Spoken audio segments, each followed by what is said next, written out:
नवही बरा लौकिक आखियासी सांगता गोष्टी घरची कुटी खातील आता कैसी जाऊ घरा नवही बरा लौकिक तुका म्हणे निमांत राही पाहिले पाहे परतोनी आता कैसी जाऊ घरा नोहे बरा लौकिक पांडुरंग करू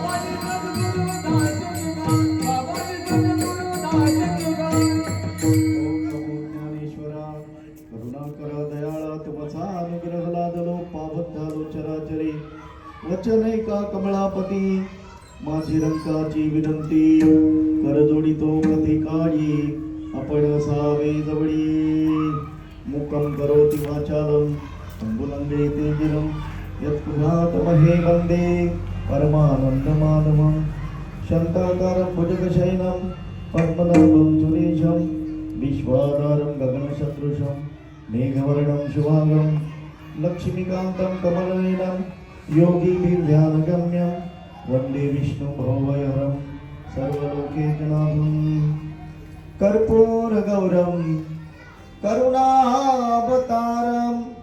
संसारसारं भुजगेन्द्रहारं सदा वसन्तं हृदयारविन्दे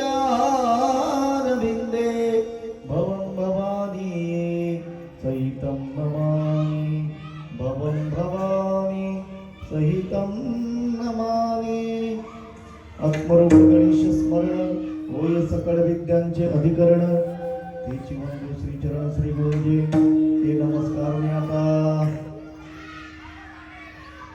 राव शाळा हरणी माझे हृदय चित्त भार वित्त विसरणे आता कैसी जाऊ करा नोईवा लौकिक पारखियासी सांगता गोष्टी घरची कुटी खातील आता कैसी जाऊ करा नोईवा तुका म्हणे निवांत राही वाहिले पाय परतुनी आता कैसी जाऊ घरा नोई बरा लौकिक प्रस्तुत प्राप्तस्थळी कीर्तनरूपी सेवेकरता निवडलेला अभंग गवळण प्रकरणातील जगद्गुरु संत तुकाराम महाराजांची ही अवस्थापर गवळण आहे. या गवळणीला भगवान परमात्म्याचं चित्त आकर्षित करून घेतलंय. भगवान परमात्म्याने तिचं चित्त आकर्षित करून घेतल्यामुळे तिला कुठं जावं काय करावं काय कळत नाही.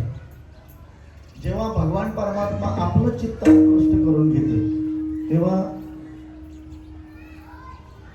तो साधक बरं का अगदी परमात्म्यामध्ये विलीन झालेला असतो.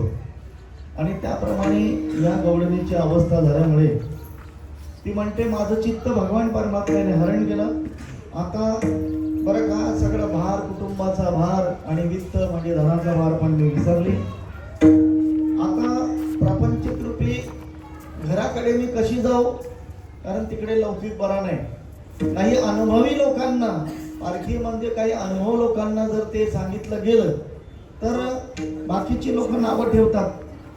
मग तुकोबा आहे तिला सल्ला देतात की बाई निवांत राहिल्यामुळे बरं का आणि त्या भगवान परमात्मा पुन्हा पुन्हा तू आठवण करीत राहा, हृदयामध्ये साठवण करीत राहा, अशा प्रकारचा भाव यामध्ये व्यक्त करतात. विठ्ठल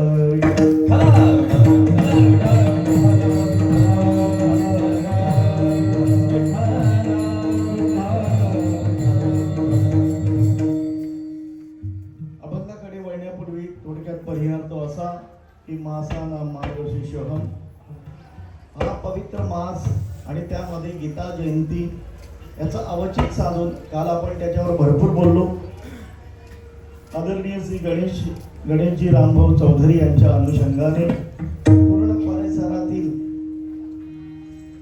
संपूर्ण सरवडी गाव, सरवडी पाडा आदी सर्व जी गावं आहेत शेजारी त्या सर्वांच्या अनुषंगाने आणि हा तृतीय वर्ष, तिसऱ्या वर्षामध्ये थोडा आवाज कमी कर ना वगैरे लई कानात थोडा माईक लागला हा वाजवू शकतो माझा वगैरे वर्षामधला हा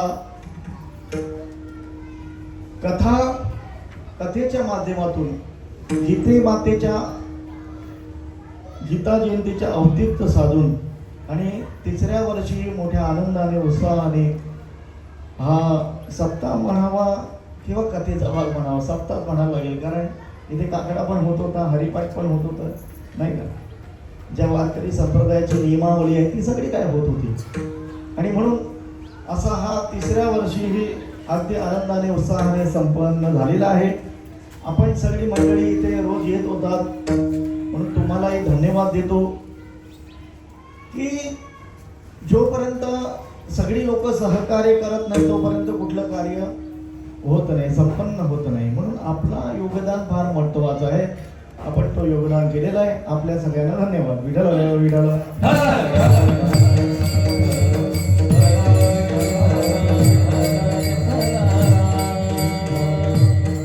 बरं का, शरीर म्हटलं की चित्ताची आवश्यकता असते. भगवान परमात्म्याला चित्त लागतं, शरीरामध्ये पित्त लागतं आणि संसारामध्ये वित्त लागतं. या तीन गोष्टी आवश्यक आहेत. संसारामध्ये वित्त नसला, पैसा नसला तर बोंबाबोंब. शरीरामध्ये पित्ताची कमी जास्ती झाली ते ऍसिडिटी बहुत कुछ होता. आणि परमार्थामध्ये चित्त नसलं तर मग काहीच होता नाही. विठ्ठल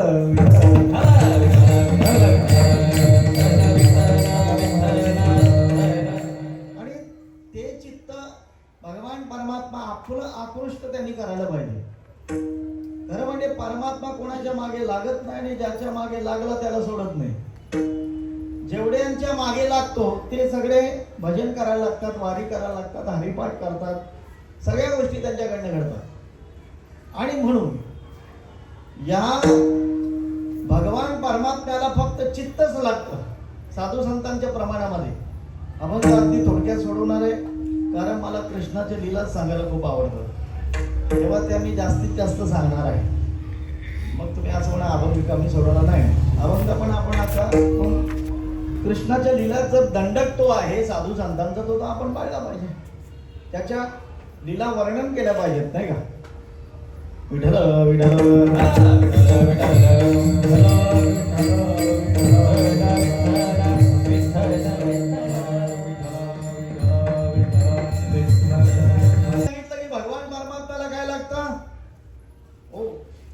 चित्त लागतं. आणि म्हणून स्वतः तुकोबर आहे असे म्हणतात, माझे चित्त तुझे पायी,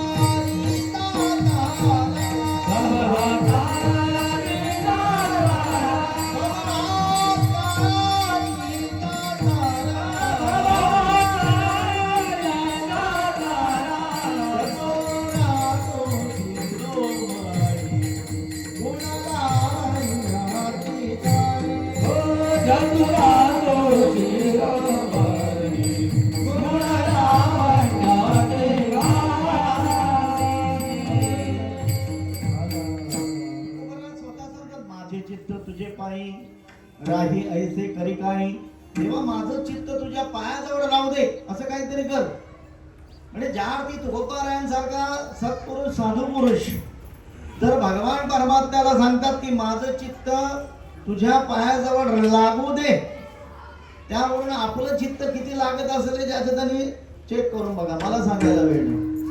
म्हणजे परमात्म्याला चित्त लावण्यासाठी, भगवान परमात्म्याची भक्ती करण्यासाठी परमात्म्याचं पण प्रेम आपल्यावर लागतं, लक्षात ठेवा. हो. आणि म्हणून अनेक ठिकाणी म्हणणं, चित्ती तुझे पाळ डोळा रूपाचे ध्यान, अखंड तुमचे नाम तुमचे वर्णाया गुण, हेची एक तुम्हा देवा मागणी दातारा, उचित करा भाव जाणून करा. हो, चित्ती तुझे पाय डोळा अर्पाचे धाम. बरं का, एक एक शब्द बोलायला किती किती व्यापकता आहे की चित्तामध्ये भगवान परमात्मा राहावा आणि डोळ्यामध्ये बरं का तुझं रूप लावा. हो, ते बोलतात का ना कुठलं, तुझे रूप चित्ते लावो मुखी तुझे नाव. कसं आपण 7 दिवस भरपूर गायन गेलाय, आता थोडा विठ्ठल विठ्ठल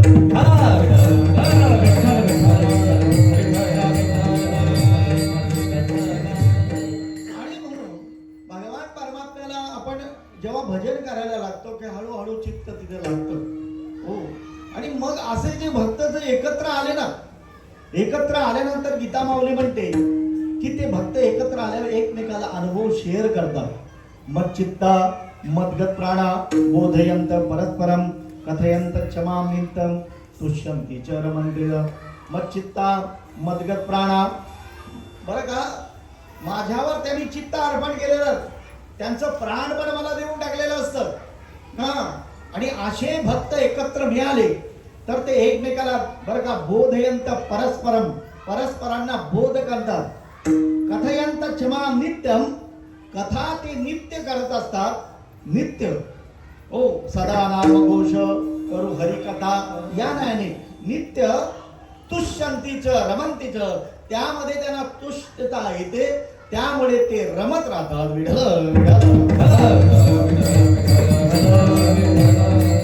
आणि अशा साधकीय अवस्थामध्ये रमल्यामुळे बरं का त्या भक्ताला एक वेगळी बरं का त्याच्या अंतःकरणाला भाव निर्माण होत असतो. आणि त्यामुळे असा एक भक्त तुकोबारायांच्या दृष्टीपीठ पडला, तिसरी भक्त होती बरं का. आणि ती दृष्टीमध्ये पडल्यानंतर तुकोबारांनी विचार केला, अरे म्हटलं ही माऊली अशी का बसले, काही बोलत नाही, काही नाही, हालत नाही, चालत नाही. तुकोबारा म्हणतात माऊली अशी का बसली, बरोबर नाही वाटत आहे. आणि हे जेव्हा तुकोबाराने विचारलं तेव्हा ती माऊली म्हणायला लागली अभंगाचा प्रथम जड, हरिने माझे हरिने चित्ता, हरिने माझे हरिने चित्ता, हरिने माझे हरिने चित्ता, हरिने माझे हरिने चित्ता, हरिने माझे हरिने चित्ता, हरिने माझे हरिने चित्ता, हरिने माझे हरिने चित्ता, हरिने माझे हरिने चित्ता, हरिने माझे हरिने चित्ता, हरिने माझे हरिने चित्ता. भारविता विसारले, भारविता विसारले, आता कैसे जाऊ घरा, आता कैसे जाऊ घरा.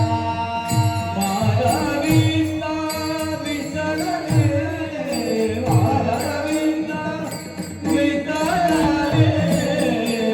आता कैसे जाऊ घरा, आता कैसे जाऊ घरा.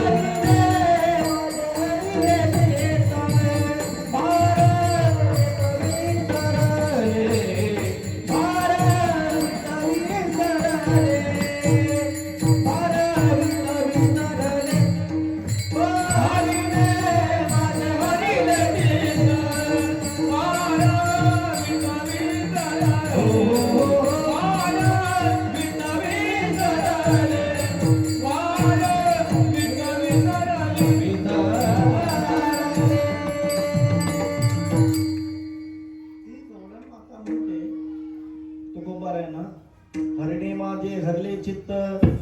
त्या हरिणे भगवान परमात्म्याचं माझं चित्त आकृष्ट करून घेतल्यामुळे भार वित्त विसरली, कुटुंबाचा भार माझ्यावर राहिला नाही बरं का, आणि वित्ताचा विसर पडला.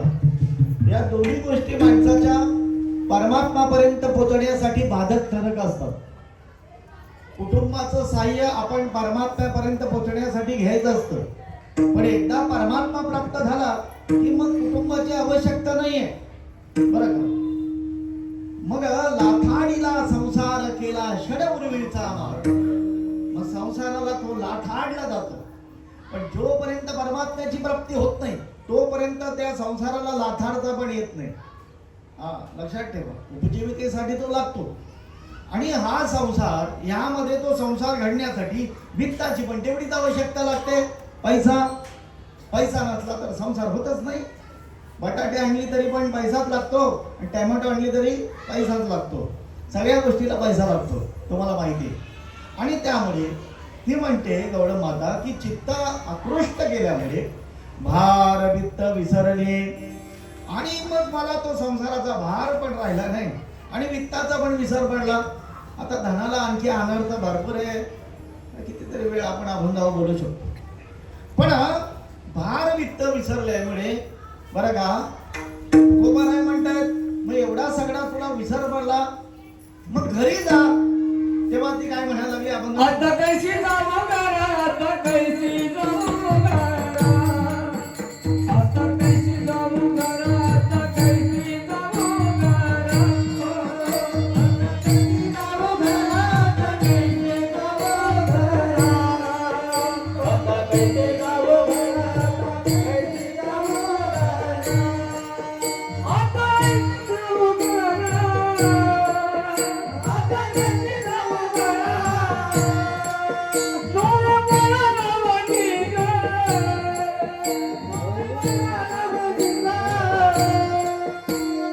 कैसी जाऊ घरा, आता कैसी जाऊ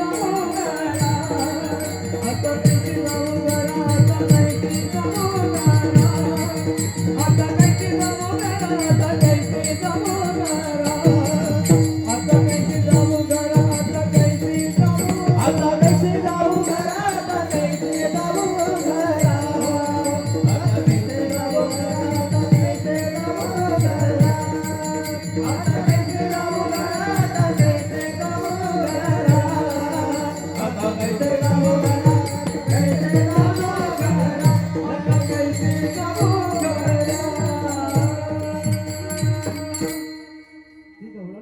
जेव्हा सांगितलं म्हटलं घरी जा ना, तेव्हा ती म्हणते आता कैसी जाऊ घरा. बरं का पुन्हा मी माझ्या घरी कशी काय जाऊ. बरं का परमार्थामध्ये पाऊल टाकल्यामुळे पुन्हा माणसाला रिवर्स निघतायत, रिवर्स फिरता नाहीत आणि रिवर्स फिरला तर मग तो पुढे जातच नाही. जे काय अनुभव परमार्थातले असतात ते स्वतः अनुभव घेत घेत पुढे पुढे चालायला लागतं आणि पुढे पुढे चालल्यामुळे बरं का त्याला आणखी वेगवेगळे अनुभव येतात. भक्त चरित्रामधून आपण काय पाहिलं काल, मग जर पत्नीचा त्याग करायचा झाला तरी करावा लागला, मुलाचा त्याग करायला लागला तरी करावा लागला. तिथे ते असे ना म्हटले की आता हे कसं काय साधू संतांना भोजन करू. भक्ती ही पराकोटीची त्यांची झालेली असल्यामुळे बरं का त्यांनी जे पण प्रसंग आले, कारण भगवान परमात्म्याला त्याची भक्ती तर आवडतेच, त्याचं नाव आवडतं, पण साधू संतांची सेवा अधिक आवडते. साधू संतांची सेवा अधिक आवडल्यामुळे बरं का तो विठ्ठल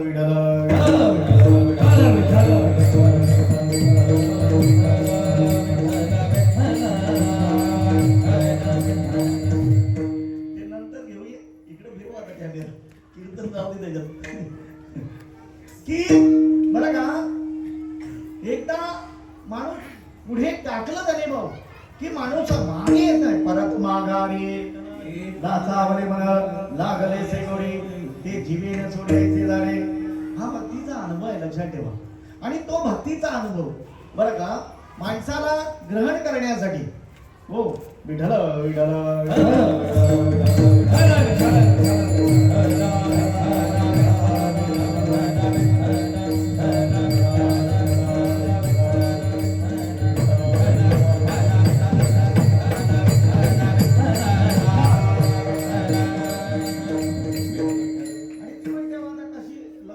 लौकिक घरामध्ये कशी जाऊ. हो आता कशी जाऊ घरा मोठी बरा लौकिक लौकिक काय बरोबर नाहीये. किती काही करा तुम्ही परमार्थामध्ये लोक तुम्हाला बोलणार. माझ्याकडे भरपूर दृष्टांत आहेत पण ते मी सांगणार नाही. हो मग तो बरं तिला म्हणतात बाई ठीक आहे लौकिकात नाही जायचं पण काही अनुभव सिद्ध असलेले बरं का आहेत महात्मे त्यांना सांगून बघ. हे अभंगाच्या तिसऱ्या परखियांची सांगता गोष्टी, परखियांची सांगता गोष्टी,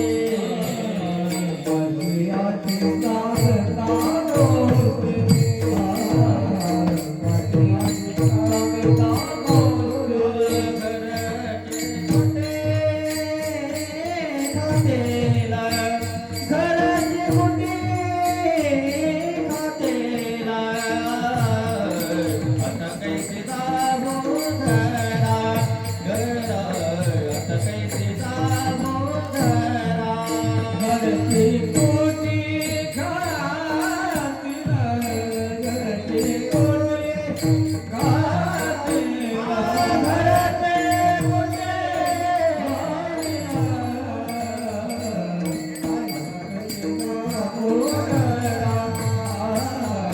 आता कैसे जाऊ घरा तुकारामांनी सांगितलं, म्हटलं काय अनुभव सिद्ध महात्म्यात त्यांना सांग ना. म्हटलं त्यांना सांगायचा प्रयत्न केला की माझी अशी अवस्था झाली, पण मग घरची जी लोक आहेत ती बोमा मारतात. परमार्थामध्ये जेव्हा मीरा माऊलीचे चरित्र आपण सांगितलं की सगळ्यात विषका प्याला राजाजीने भेजा पिवत पिवत मीरा हसी रे पग घुंगरू बांधे मीरा नाची दे. लक्षात ठेवा, पतिराज गेल्यानंतर त्यांना साधू संतांचा संघ लाभला, बरोबर आहे, पण साधू संतांचा संघ लाभल्यामुळे त्या सतत देवळात जायला लागल्या, कीर्तनाला जायला लागल्या, आणि त्यामुळे घरच्या लोकांना ते नाही सहन होत ना, नाही का बरं का. त्यामुळे होतं असं की जो साधक आहे त्याला फार प्रॉब्लेम निर्माण होतो, पण याही लौकिकाला तोडून त्याला जावं लागतं आणि गेलं तर मग त्याला प्राप्ती होते.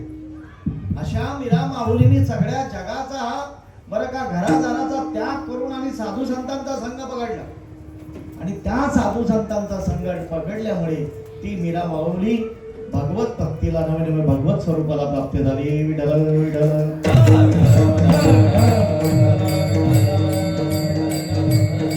आणि भगवत स्वरूपाला प्राप्त झाल्यानंतर मग बाकी काय उरतं काय जीवनामध्ये? हो, आता हरी बाहेर हरी, हरीने घरी कोंबिले, हरीने कामा घातला चिरा, वित्त विरा विसरले, हे म्हणतात त्या टाईपचा अभंग आहे. आणि म्हणून मग काय राहतच नाही. आणि ही अवस्था तुकोबारायने जेव्हा तिची पाहिली तेव्हा तुकोबाराय तिला म्हणतात, बाई आता काही करू नको, निवांत राहा. अभंगाचं शेवटचं चरण. तुकाबाई निवांत राहे, तुकाबाई निवांत राहे, तुकाबाई निवांत राहे, तुकाबाई निवांत राहे. पाहिले पाहिले परतोनी, आता कायमची जावो घरा. मोघे बरा लौकिक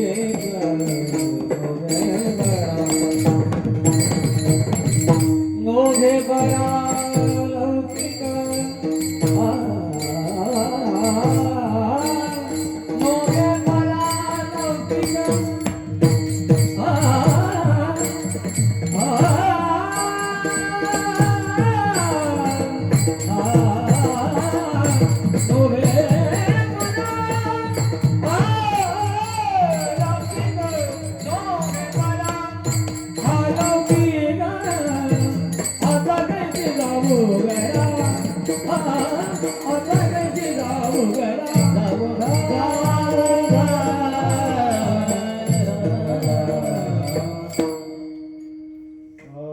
तुका म्हणे निवांत राही, पायी पडतो मी.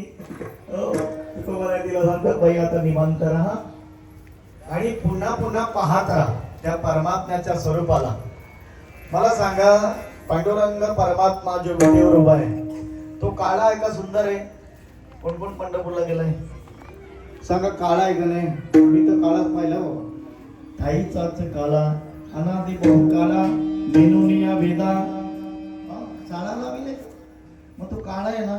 मी तुकोबाराय असे कसे काय म्हणतात, सुंदर ते ध्यान उभे विटेवरी करकटावारी देवनिया राजस कुमार मदनाचा पुतळा रवी शशिकला कलिया. असं कसं काय म्हणतात बरं? तुम्हाला काय वाटतं? आपल्याला तो काळा दिसतो.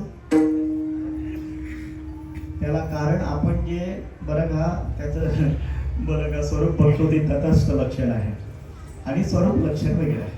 हो, स्वरूप लक्षण म्हणजे निरा रंग नाही, रूप नाही, परिण नहीं बर निछाया निराकार निर्गुण तू ही रघुराया त्याला रंग नाही रूप नाही नरी बैल छाया आणि हे जे रूप उभा आहे विटेवर ते तटस्थ लक्षण आहे आणि स्वरूप लक्षण त्याचं खूप सुंदर आहे बरं का? खूप सुंदर आहे आणि म्हणून असं सुंदर रूप एकदा चित्ताने आकृष्ट केलं त्या चित्तामध्ये बसलं की मग ज्या गवळणीची जशी अवस्था झाली होती आणि ती उभारायला झाली आता कैसी जाऊ घरा नोही बरा लौकिक हो आता मी का घरा कशी जाऊ लौकिक बरोबर नाही कारण हरणी माझे हरले चित्त भार वित्त विसरले बरं का यासाठी चित्त हरण्यासाठी वित्ताचा विसर परिवाराचा विषय मला पडला आणि त्याने माझं चित्त हरलं बाकीच्या महानुभावांना मला सांगायची बरं का झाली इच्छा पण बाकीचे लोक बोंब मारतात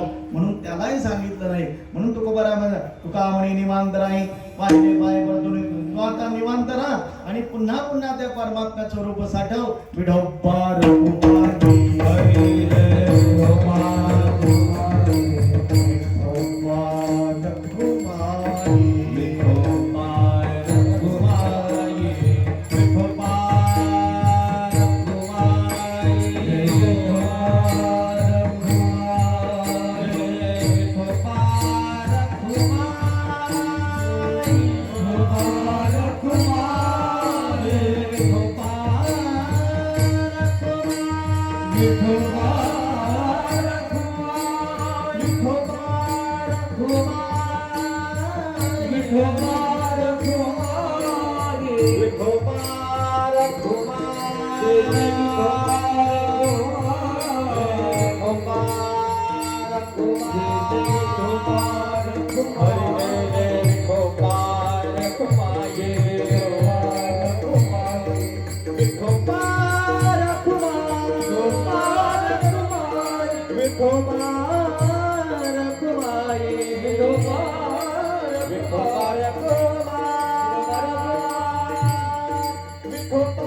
भारविता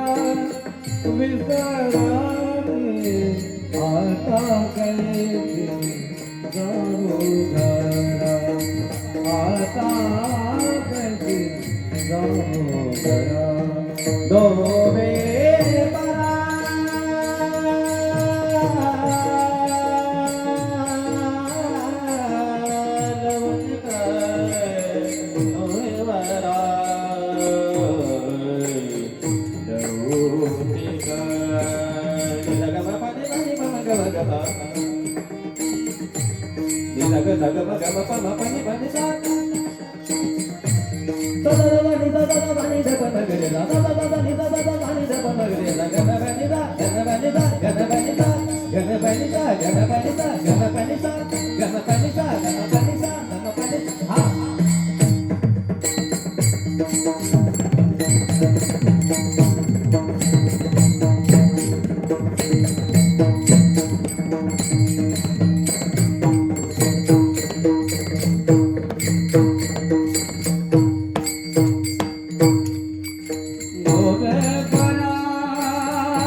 भगवान परमात्माच्या लीला ज्या गोकुळात झाल्या त्या वर्णन करायच्या असतात.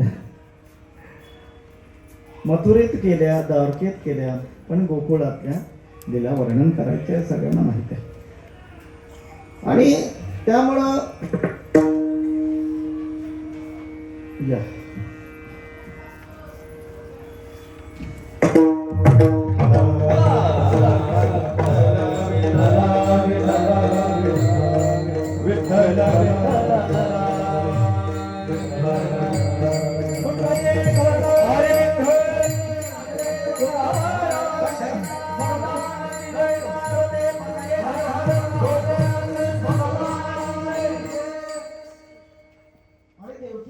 लग्न लावत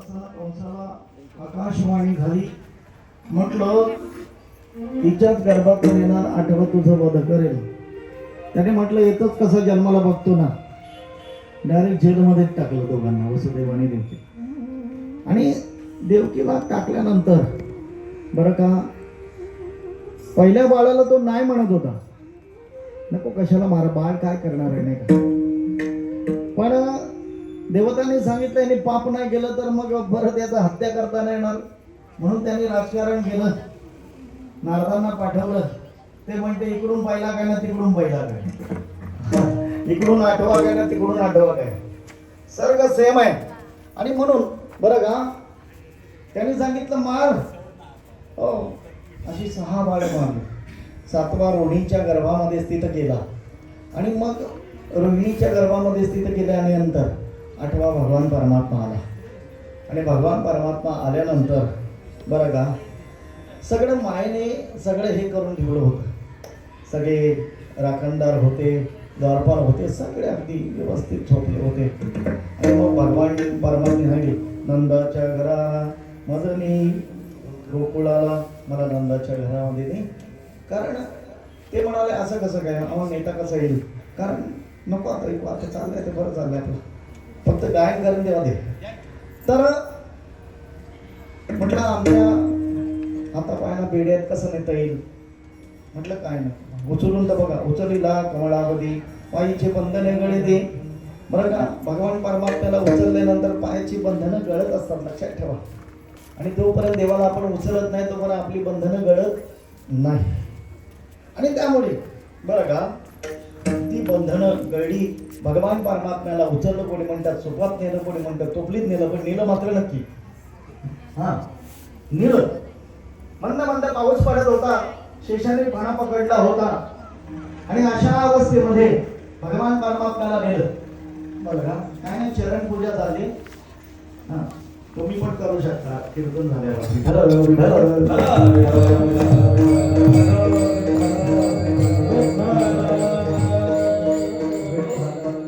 यमुना आडाली. आता यमुना म्हणजे यमाची बहीण, सूर्याची मुलं ही यम आणि यमुना. यम काय करतो, सगळ्यांना नेतो, आणि यमुना पण तेच काम करते. पण ही यमुना भगवान परमात्म्याची सासू होती. कशी का सासू, कारण समुद्र बरं का, समुद्रातून लक्ष्मी माता निघाली, बरोबर ना. लक्ष्मी माता निघाली ना, तर दुसरं कोण निघालं, विठ्ठल विठ्ठल.